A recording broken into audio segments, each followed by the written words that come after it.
Henri de Lubac, dans un livre célèbre, dont le titre est « Le drame de l'humanisme athée », a étudié, déjà très tôt, dans les années 60, il me semble, ces grandes idéologies athées marquant la philosophie du 19e et 20e siècle, et principalement en Europe. C'est, j'allais dire, sur le terreau théologique de la culture européenne qui a réalisé cette alliance que nous avons brièvement signalée. Nous reviendrons là-dessus. C'est donc sur ce terreau de la culture européenne qui a fait cette alliance entre la révélation chrétienne et la philosophie grecque et latine, mais principalement grecque dans ses sources. C'est sur ce terreau que sont nés ces humanismes athées dont Henri de Lubac dit qu'il s'agit d'un drame. Un drame parce que c'est un projet qui se veut expression d'un salut de l'homme par l'homme. Pourquoi ? Parce que la philosophie, principalement dans l'idéalisme allemand, montre que le salut de l'homme, c'est la foi, mais veut rationaliser cette position. Il faut, j'allais dire presque, comprenons bien, utiliser Dieu. Certes, pour le chrétien, le Christ est le sauveur de l'homme, mais ce n'est pas quelque chose que nous pouvons utiliser. C'est un salut dans lequel il faut entrer à la suite du Christ. Et donc la foi, tout en apportant à l'homme une lumière surnaturelle, appauvrit, si je puis dire, l'homme. Accepter que le salut vienne d'un autre, que l'homme a besoin d'un salut. J'allais dire, l'ontologisme, c'est cette façon de s'emparer de cette position chrétienne pour qu'en possédant Dieu, nous puissions sauver l'intelligence et la raison. En fait, l'ontologisme est une façon de s'emparer de Dieu. C'est très important à comprendre parce que nous voyons bien qu'il y a ici quelque chose qui ne peut aboutir évidemment, au bout du compte, qu'à une sorte de fanatisme finalement. Quand l'homme pense qu'il possède Dieu, il prend ce qu'il pense de Dieu comme étant Dieu et il devient vite fanatique. C'est paradoxal de penser ça, mais c'est pourtant très important. L'idée de Dieu n'est pas Dieu. Et si je confonds l'idée de Dieu et Dieu, je mets finalement l'homme comme mesure de Dieu. Et donc, les idéologies athées qui vont réagir contre cette position se présentent comme des messianismes de l'homme par l'homme sans Dieu. Et c'est pourquoi elles commencent par une négation. Dieu n'est pas. Elles sont donc, si je puis dire, ces idéologies, ces philosophies qui commencent à naître au XIXe siècle dans la pensée européenne, elles sont en quelque sorte des pseudo-mystiques. Et d'ailleurs, quand on regarde les quelques figures très marquantes, majeures de ces positions, tous, d'une façon particulière, plus ou moins, ont été marqués par une vie chrétienne et une déception peut-être, et donc développent quelque chose comme réaction. Je pense particulièrement à quelqu'un comme Nietzsche. Si elles se présentent comme des messianismes, ces idéologies, il y a deux choses à remarquer. Premièrement, elles ont un dynamisme, c'est quelque chose qui concerne l'homme. Elles ont donc toute une dimension, on pourrait dire, existentialiste. Et elles comportent une force de conviction, de séduction. Enfin, on va trouver la solution. Ce ne sont pas des pensées purement théoriques, j'allais dire. Il s'agit de sauver l'homme par l'homme. Elles se présentent donc toujours comme des messianismes. Et c'est pourquoi, c'est le deuxième aspect important à comprendre, elles comportent toujours une dimension pratique. C'est par le travail, c'est par la science, c'est par la créativité artistique, c'est par l'analyse du psychisme, c'est par la conscience, c'est par les mathématiques, c'est par la liberté humaine que l'homme va trouver le chemin et on remarque au passage qu'il y a une sorte d'éclatement, comme si les grandes dimensions du développement philosophique de la connaissance de l'homme s'orientaient dans des systèmes qui prétendent sauver l'homme par une de ces dimensions. C'est un philosophe comme Alain, qui, parlant de Hegel, dit qu'il était l'Aristote des temps modernes, en ce sens que toutes les philosophies qui viennent après lui se servent de sa méthode, réagissent contre son système, lui qui pose Dieu comme l'absolu, et qui est fasciné, de fait, par la question de la sagesse philosophique, et s'opposant à lui, développe des aspects particuliers de l'humanisme et de l'anthropologie athée. Il y a donc, et c'est un deuxième point important à relever au point de départ de cette petite réflexion, un élément vital. Si c'est un dynamisme, si c'est quelque chose qui convainc et séduit, si deuxièmement c'est quelque chose qui se présente comme un messianisme, un salut de l'homme par l'homme et comportant donc une dimension pratique, par le fait même souvent politique, le deuxième grand point de cette affirmation, c'est qu'il s'agit de philosophies qui toutes se situent sur le plan de la vie. La vie de l'homme qui travaille, la vie de la raison dans la science. Et il s'agit bien, de fait, d'une réaction contre la position hegelienne qui se présentait comme l'exposition parfaite, systématique, de la vie de l'intelligence humaine possédant la vie divine, ayant, si je puis dire, absorbé la foi. Donc je souligne un point essentiel sur lequel nous essaierons de revenir progressivement dans la suite de nos réflexions. Un point essentiel, ce sera la distinction de l'être et de la vie. Et c'est pourquoi, face à ou dans ce contexte des idéologies athées, la redécouverte d'une philosophie de ce qui est, distinguant l'être et la vie, est une chose essentielle. C'est sans doute un des efforts que voudra faire, nous y viendrons plus tard, au XXe siècle, la phénoménologie. Mais peut-elle y réussir? Voilà une question. Ou faut-il aller beaucoup plus loin et redécouvrir une philosophie réaliste, notamment comme le proclamait Heidegger, qui cherchait cela, comme le souhaite quelqu'un comme Merleau-Ponty, qui sont des philosophes qui viennent de la phénoménologie et qui cherchent un réalisme philosophique nouveau. Mais est-ce que leur philosophie y parvient? Voilà une autre question, nous y reviendrons. Donc comprenons bien, ces idéologies athées se présentent avec une grande noblesse. Elles veulent libérer l'homme du carcan d'une théologie qui s'est corrompue dans une position ontologiste. Comme si on ne pouvait parler de l'homme qu'à partir de Dieu. En fait, quand on fait cela, on diminue l'homme et alors qu'on prétend exalter Dieu, en fait, on diminue le mystère de Dieu, puisqu'on en fait une idée, le garant d'un système, une vie que l'on possède, etc.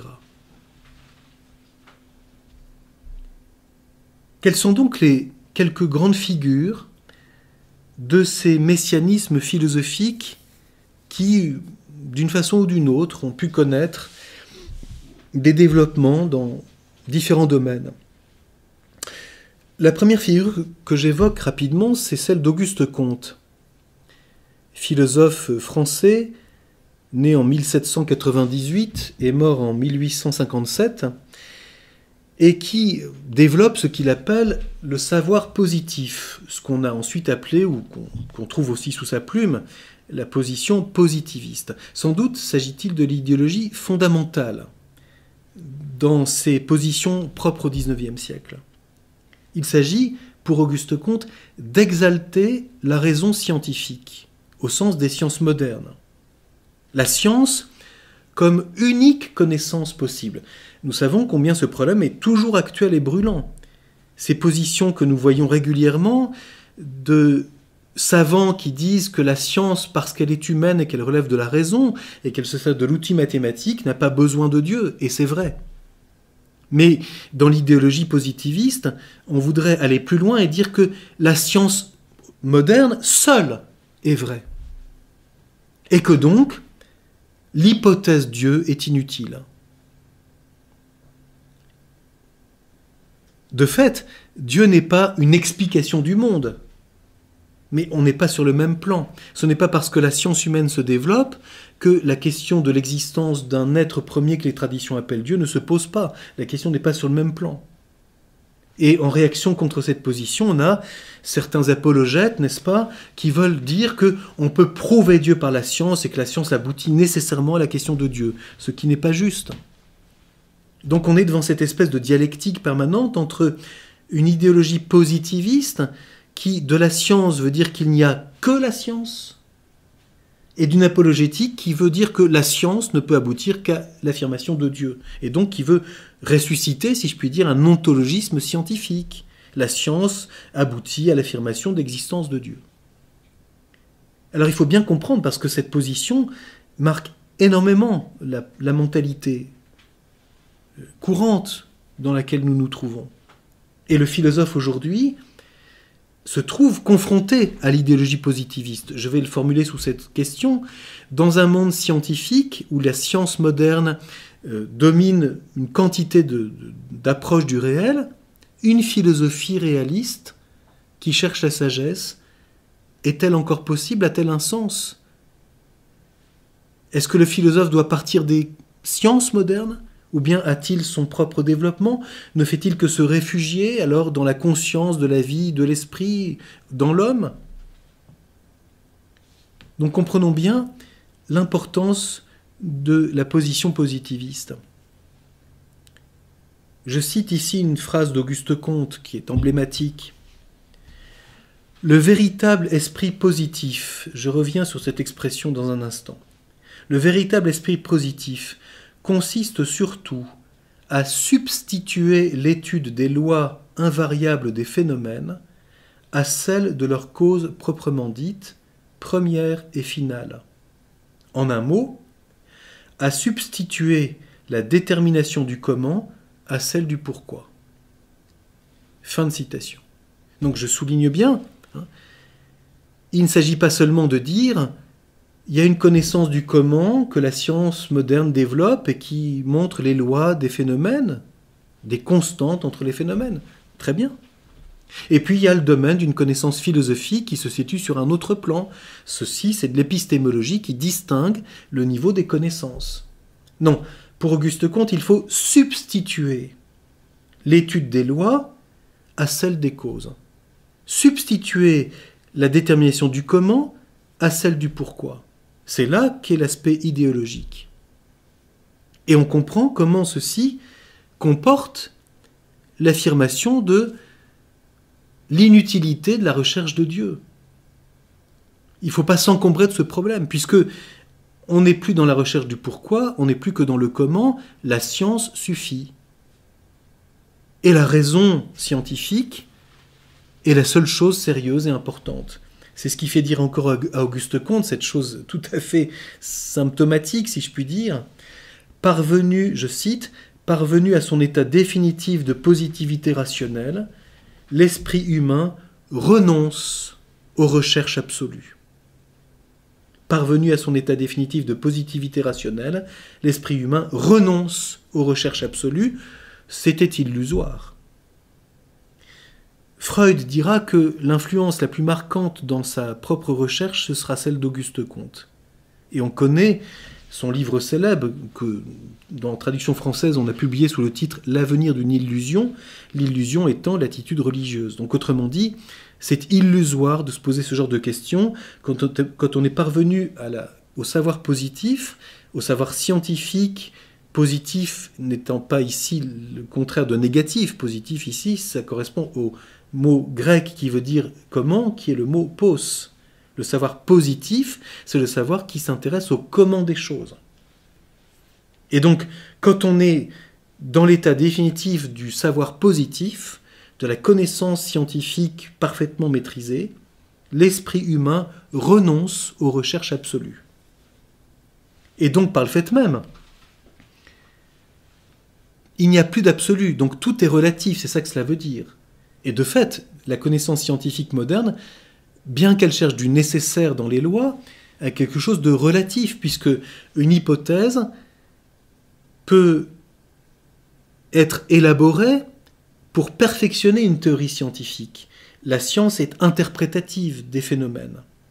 Elle est une herméneutique, elle est une interprétation par une théorie. Il y a un modèle explicatif. Et donc c'est relatif. Puisqu'il suffit que quelque chose dans l'expérimentation nous montre une différence pour qu'on doive repenser une nouvelle hypothèse, forger une nouvelle théorie explicative de l'ensemble des choses que l'on constate. Et si donc tout est relatif, c'est un monde de l'homme avec l'homme. De l'homme rationnel expliquant le monde. Le scientisme, position pratique héritée du positivisme, consiste à dire qu'il n'y a que la société humaine dans les rapports humains. Et c'est pourquoi Auguste Comte a une position politique qui consistera à dire « l'humanité succède à Dieu, la science permet le progrès social ». Quelque chose qu'on retrouvera chez Feuerbach. Il faut servir l'homme, la science permet le progrès, le mythe du progrès, c'est l'idéologie positiviste. Grâce au progrès scientifique, l'homme est relatif à l'homme, et son travail, c'est d'améliorer la société pour que le niveau social, grâce au progrès scientifique, puisse s'élever. C'est quelque chose que nous entendons très souvent. La société de consommation contemporaine repose très loin, de façon lointaine, mais sur cette position. Le mythe du progrès, le mythe de la croissance économique repose sur une position positiviste qui est typique du XIXe siècle. C'est pour ça que quand on est aujourd'hui confronté aux limites du progrès, aux limites des techniques, et qu'on voit que ça ne suffit pas à combler le désir profond du cœur de l'homme, on est obligé de repenser quelque chose de nouveau, et c'est ce qu'on appelle l'écologie intégrale. L'écologie intégrale se situe comme une question qui constate que la position positiviste ne résout pas et qu'elle n'apporte pas le bonheur de l'homme. Auguste Comte, quand je disais tout à l'heure les philosophies athées du XIXe siècle se présentent comme des messianismes, Auguste Comte veut le bonheur de l'homme conçu comme progrès social, conçu comme progrès matériel. Grâce à la technique, grâce aux sciences, l'homme a de meilleures conditions, ce qui est vrai. Mais on constate, est-ce que cela suffit? Est-ce que c'est ça le salut de l'homme? C'est le confort matériel, le bien-être, le progrès économique, grâce aux sciences. On peut appliquer ça dans différents domaines, dans le domaine de la santé, par la médecine. Malheureusement, peut-être, beaucoup de positions médicales aujourd'hui sont marquées par une position positiviste. L'approche de l'homme est exclusivement celle de la science biologique. Sauf qu'il y a bien des choses qu'on ne touche pas de ce que c'est que l'homme par la biologie. On ne touche pas ce que c'est que son âme. Évidemment, pour un positiviste, l'âme n'a aucun intérêt. Ce qui compte, c'est le progrès corporel. Donc, vous voyez, premier aspect. Et ceci est important car, comme tel Auguste Comte, peut être aussi bien, si je puis dire, politiquement de droite que de gauche, parce que la science n'a pas de couleur politique. Récemment, dans certaines polémiques qui ont eu lieu en France à propos de positions, n'est-ce pas, concernant la médecine et la crise dite sanitaire, on a entendu des débats de ce genre. Telle médecine est de droite, telle médecine est de gauche, et certains médecins et savants ont réagi à juste titre en disant que c'est pas une question. Autrement dit, il y a une sorte d'œcuménisme politique par le positivisme. C'est pour ça qu'on peut dire que l'idéologie positiviste a quelque chose de fondamental. Le deuxième grand visage, si je puis dire, que j'aimerais évoquer brièvement dans ces grandes philosophies athées nées au XIXe siècle, c'est ce qu'on peut appeler l'athéisme matérialiste, qu'on trouve principalement chez Marx et on peut dire un peu avant lui chez Feuerbach. Ils sont contemporains. Marx est né en 1818, mort en 1883, et Feuerbach est né en 1804, donc quelques années avant Marx, et mort en 1872. Ils sont quasiment contemporains. D'ailleurs, ils ont fréquenté les mêmes milieux intellectuels à Berlin, ce qu'on a appelé classiquement à l'époque l'hégélianisme de gauche. Marx soutient sa thèse en 1841 sur Démocrite et Épicure, et c'est 10 ans après la mort de Hegel. Et on connaît la phrase célèbre de Marx, où je cite 2 phrases célèbres de Marx. La première est la suivante: je remets Hegel à l'endroit, car il marche sur la tête, parce que pour lui, tout relève de l'esprit. Nous avons évoqué ça dans les sources de l'athéisme. La confusion entre l'esprit humain et l'esprit divin, qui fait que c'est l'esprit qui gouverne toute chose. Marx réagira en disant non, c'est la matière qui est le principe de la réalité. C'est pour ça qu'on dira qu'il s'agit ici d'un athéisme matérialiste. Et une autre affirmation de Marx, très célèbre, je ne fais que répéter des choses très connues, mais c'est juste pour nous situer le problème. Les philosophes ont cherché jusqu'à présent à contempler le monde, il est temps maintenant de le transformer. Ce que Marx appellera la praxis. Juste avant lui, si je puis dire, ou contemporain de lui, mais qui prend position, et il a influencé en particulier Marx, c'est Feuerbach, Ludwig Feuerbach, qui a cette position: il faut rendre à l'homme ce que l'on attribue faussement à Dieu. Le seul véritable Dieu de l'homme, c'est l'homme lui-même, puisque l'intelligence humaine est mesure de ce qui est. Et Feuerbach en particulier insistera sur ce que l'on a appelé dans la théologie classique les attributs divins. Dieu est infini, Dieu est souverainement bon, Dieu est parfait, etc. Feuerbach dit qu'il faut rendre ce que l'on attribuait faussement à Dieu en le réattribuant à l'homme. Autrement dit, le débat pour Feuerbach, c'est entre l'infini de Dieu et l'infini de l'homme.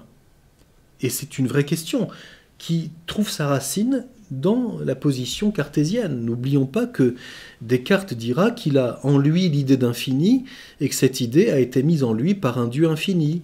C'est l'argument ontologique de Descartes. Moi qui suis un être fini, j'ai en moi l'idée d'infini, c'est donc qu'existe un être infini qui a mis en moi, qui suis fini, cette idée d'infini. Et on voit bien ici la confusion entre l'être et la pensée. Qu'est-ce que l'idée d'infini?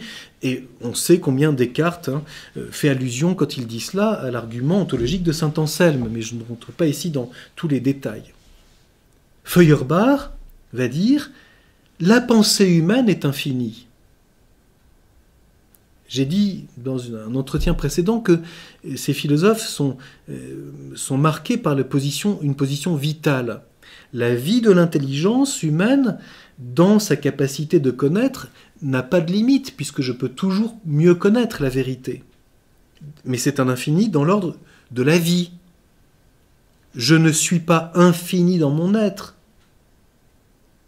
mais je peux toujours mieux connaître. Donc, la confusion entre l'être et la vie fait que Feuerbach va dire, au nom de l'infini de la pensée, l'homme est infini. Il est donc inutile de poser l'existence d'un être infini. Il faut donc nier cet infini mythique, illusoire, pour qu'on rende à l'homme sa vraie dignité d'être celui qui pense l'infini.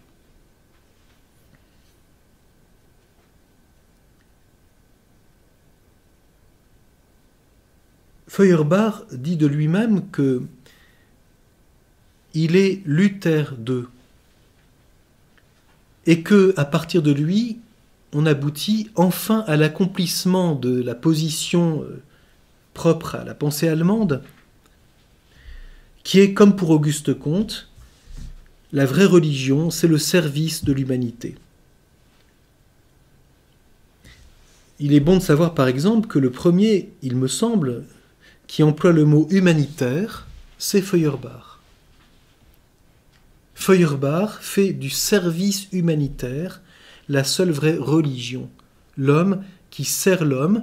Et il y a des textes célèbres de Feuerbach qui dit qu'il remplace le pain et le vin, faisant bien sûr allusion au culte eucharistique ou à la scène protestante, puisqu'il est de confession luthérienne. Il remplace le pain et le vin de la scène par le partage de la nourriture fraternelle. Quant à Marx, c'est le travail qui sera la grande activité humaine. Mais n'oublions pas ce que dit Marx. Dans un texte très important, Marx dit que pour parler dignement de la praxis, c'est-à-dire ce qu'il appelle la praxis, c'est l'affrontement de l'homme et de la matière dans le travail, cet échange dialectique entre la matière et l'homme qui fait que l'homme progresse par le travail et se libère par le travail. C'est ça qui va être le moteur du matérialisme historique et de la révolution, dira Marx. La lutte des classes, c'est par le travail. Et Marx dit que pour qu'on puisse parler correctement de la praxis comme cet affrontement de l'homme et de la matière, il faut commencer par nier l'existence d'un Dieu créateur. Pour que la praxis soit tout, c'est-à-dire que l'homme et la matière dans le travail soient la totalité du réel, il faut éliminer l'affirmation d'un Dieu créateur qui comporterait un ordre de sagesse qui permette de situer l'homme face à la matière dans le monde physique. C'est pourquoi la question du rapport entre le travail et la sagesse est une question très profonde qui se trouve déjà chez les Grecs. J'aimerais, pour illustrer ce passage, citer une phrase de Engels, qui est donc un contemporain de Marx et qui a travaillé avec lui.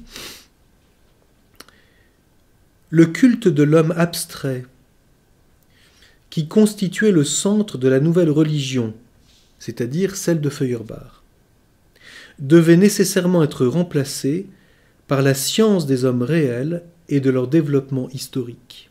Donc pour Engels, Feuerbach reste encore dans le culte abstrait, l'homme abstrait. Marx pousse cela jusqu'au bout en remplaçant la religion de l'homme abstrait par la science des hommes réels et de leur développement historique, c'est-à-dire la praxis et le travail. Il n'est plus temps de contempler le monde, il faut le transformer.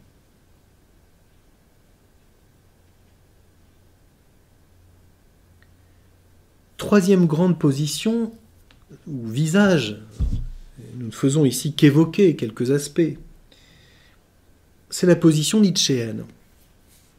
Nietzsche est né en 1844, il est mort en 1900 et on sait qu'il est mort après 10 ans de folie. Et selon ce que l'on connaît, il semble qu'il soit mort dans cet affolement, si je puis dire, de ce que devenait l'Europe. Et Nietzsche, il ne faut pas l'oublier, est quelqu'un qui est très marqué par une dimension religieuse dans son enfance. Et pour lui, c'est la créativité et la force du surhomme qui sont la clé. L'affirmation de Dieu, pour Nietzsche, détruit la noblesse de l'homme créateur. C'est pour ça que Nietzsche parlera d'un renversement des valeurs. La valeur, nous ne développons pas ça ici maintenant, c'est typiquement un jugement artistique. C'est le jugement que l'artiste pose sur ce que vaut son œuvre en fonction du projet créateur qui est le sien. C'est pourquoi quand on confond la morale et l'art, on parlera d'une éthique des valeurs. Mais pour Nietzsche, c'est justement une clé. Aux vieilles valeurs héritées du christianisme, il faut substituer, comme Auguste Comte veut substituer la question du pourquoi, la question du comment à celle du pourquoi, Nietzsche veut substituer un nouveau monde de valeurs, celle du surhomme, celle de la créativité, celle de la liberté, à l'ancien ordre des valeurs hérité d'une religion des faibles. Je cite 2 phrases de Nietzsche, sans aller plus loin, mais qui sont tirées de Ainsi parlait Zarathustra, peut-être son œuvre la plus emblématique. « S'il existait des dieux, comment supporterais-je de n'être point Dieu ? Et autre phrase, qui aurait-il donc à créer s'il y avait des dieux? Autrement dit, l'humanisme de Nietzsche, c'est celle de l'homme créateur, inventeur, source de quelque chose. Et il y a quelque chose de vrai, évidemment. Le propre de l'homme est d'être par son intelligence lié à la sensibilité, créateur de quelque chose de nouveau dans l'art. L'artiste, le poète, le musicien, le peintre, le sculpteur, et même l'artisan, dans sa créativité, crée des formes inédites dans une matière qu'il travaille. Si Marx est fasciné par la matière et le labeur du travailleur, Nietzsche est fasciné par l'inventivité de l'homme artiste. Mais pour lui, l'affirmation de Dieu, c'est-à-dire l'affirmation d'un Dieu qui empêcherait toute créativité parce qu'il faut lui obéir, empêche sa liberté d'artiste.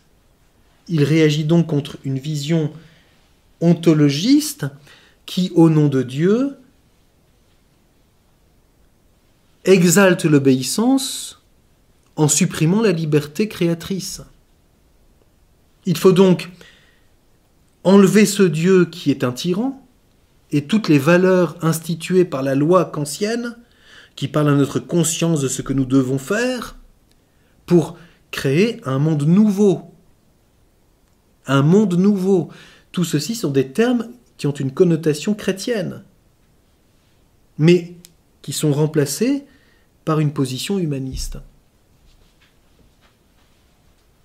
Il faut se libérer de l'obéissance à un Dieu qui parle à la conscience de ce que l'on doit faire, des valeurs qu'il institue, pour créer un monde nouveau. La question nietzschéenne pose donc une question très profonde. Quels sont les rapports entre la liberté de l'homme artiste à qui l'univers est confié et l'ordre de sagesse voulu par Dieu s'il existe? Oui, l'ontologisme mélange les plans et provoque donc cette réaction.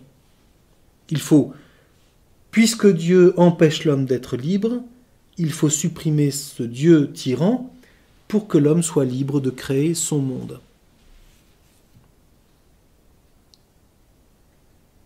Le nihilisme nietzschéen n'est pas un nihilisme qui se termine dans la négation.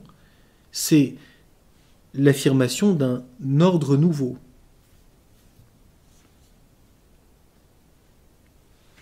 J'évoque encore brièvement l'athéisme psychologique de Freud, né en 1856, mort en 1939,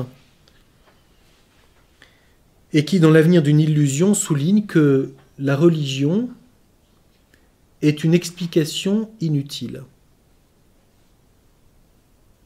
L'homme voudrait donner une raison ou une consolation à son malheur.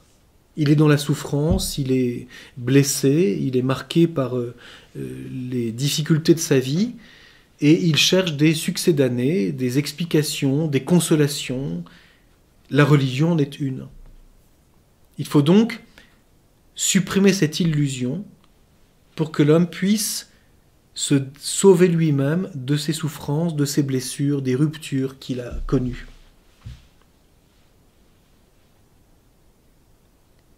Et enfin, je ne prétends pas ici exposer l'ensemble de ces grandes idéologies. Je ne cite que quelques figures qui parcourent les 2 siècles qui nous ont précédés. Une des dernières idéologies, c'est celle de Sartre, qui est marquée par tout le courant qu'on appelle existentialiste. Sartre est né en 1905, il est mort en 1980, donc c'est très proche de nous. Et Sartre exalte la liberté. On connaît cette phrase célèbre de Sartre dans « L'existentialisme est un humanisme ». Ma philosophie consiste à tirer toutes les conséquences logiques d'une position athée cohérente. Et Sartre souligne, l'homme est livré à lui-même, il n'est, le verbe être, il n'est que ce qu'il se fait. Il se fait lui-même. Et donc, la liberté comme faculté de se faire soi-même à chaque moment selon les situations. Dans un texte important de Sartre, qui est une préface à un livre, une anthologie de textes de Descartes, c'est dans une collection qui s'appelait Les Classiques de la liberté, et le volume sur Descartes, qui réunit donc des textes de Descartes sur la liberté, une anthologie, a été réalisé et préfacé par Sartre. Et dans cette préface, assez longue, une trentaine de pages, Sartre expose la position cartésienne en disant « Pour Descartes, la liberté de l'homme et la liberté de Dieu sont identiques. » Donc un ontologisme de la liberté. Je suis libre autant que Dieu est libre. C'est ce que Sartre considère. Et il poursuit en disant « Si Descartes était aujourd'hui, il serait athée comme je le suis. » Descartes continue d'affirmer que Dieu existe parce qu'il est dans un contexte de croyant, de théologie. Mais si la liberté humaine est identique à la liberté de Dieu, alors la liberté humaine est absolue. Donc, il n'y a pas besoin d'affirmer l'existence de Dieu. Il vaut mieux affirmer que l'homme est seul. Il est livré à lui-même, son destin, c'est d'être dans une liberté absolue à chaque instant de se faire lui-même. Et Sartre ajoute, ce qui est foncièrement pessimiste, si l'homme a raté sa vie, il n'a qu'à s'en prendre qu'à lui-même, car il est seul responsable de lui-même, et il est même responsable de l'humanité entière dans les choix qu'il pose. Ce qui, en réalité, n'est vrai pour un chrétien que du Christ. Seul le Christ est responsable de tous les hommes. Aucun homme n'est responsable de toute l'humanité. Et pour Sartre, à chaque moment d'un acte libre, c'est toute l'humanité qui, dans cet acte, se pose. C'est donc, là aussi, une réaction contre une position qui identifie la liberté humaine et la liberté divine. On supprime l'hypothèse de la liberté divine, la liberté humaine se suffit à elle-même. En conclusion, si je puis dire, de cette très brève évocation de ces philosophies contemporaines, j'aimerais insister. Si la philosophie moderne est hantée, héritière qu'elle est de la théologie chrétienne, par le problème de Dieu, la philosophie contemporaine qui naît en réaction est hantée par la négation de l'existence de Dieu.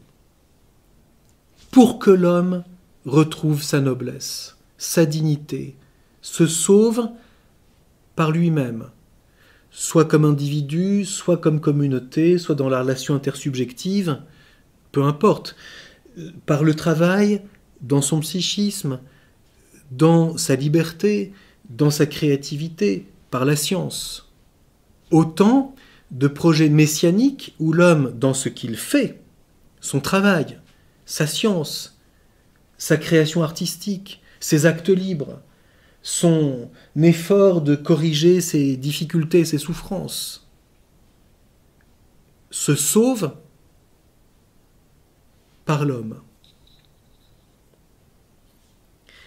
Et j'évoquais brièvement, mais je ne fais que le laisser entrevoir, toutes ces positions comporteront une dimension politique, plus ou moins. C'est très visible dans le marxisme en particulier, puisque la praxis est aussi bien affrontement de l'homme avec la matière que la clé de la lutte des classes. Par le travail, le travailleur doit se libérer de la dialectique du maître et de l'esclave. Il faut que l'esclave qui travaille prenne la place du maître qui est libre. Et donc la lutte des classes est liée à cette praxis. On sait combien cela a donné naissance à toute une forme de régime politique marqué par le marxisme et qui sont toujours présents dans la pensée contemporaine. Je ne fais que citer celui-là, mais il y aurait à regarder l'ensemble des choses. Comment ces grandes idéologies athées ont pu marquer toute une forme de système politique qui ont pu aboutir d'ailleurs à des totalitarismes. Il serait intéressant à ce sujet d'étudier ce que Hannah Arendt a pu développer dans son fameux ouvrage Aux origines du totalitarisme. Comment se fait-il qu'une idéologie puisse s'appliquer pratiquement d'une façon totalitaire en prétendant que rien d'autre ne peut exister en dehors de cette logique? C'est quand même quelque chose d'important à comprendre, puisque c'est ce devant quoi se trouve le philosophe quand il réfléchit sur la philosophie née à la moitié du XIXe siècle et se poursuivant au long du XXe. Nous verrons dans un entretien suivant comment certains philosophes ont essayé de répondre à ces aspects d'idéologie.